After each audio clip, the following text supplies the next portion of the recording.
ಹಾಂ.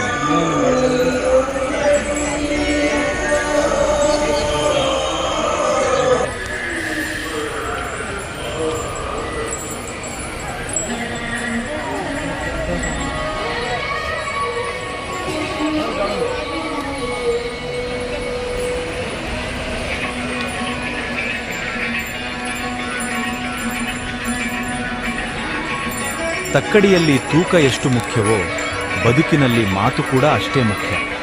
ತೂಕ ತಪ್ಪಿದ್ರೆ ಗ್ರಾಹಕರು ಕಳೆದು ಹೋಗ್ತಾರೆ, ಮಾತು ತಪ್ಪಿದ್ರೆ ಸಂಬಂಧ ಕಳೆದು ಹೋಗ್ತದೆ. ಬೆಳವಣಿಗೆಯ ಭವ್ಯ ನಗರಿ, ನಮ್ಮ ಹೆಮ್ಮೆಯ ಬೆಂಗಳೂರಿನ ನಿರ್ಮಾತೃ, ವಾಸ್ತುಶಿಲ್ಪದ ದೂರದರ್ಶಿ ನಾಡಪ್ರಭು ಶ್ರೀ ಕೆಂಪೇಗೌಡರ ಜಯಂತಿಯ ಹಾರ್ದಿಕ ಶುಭಾಶಯಗಳು.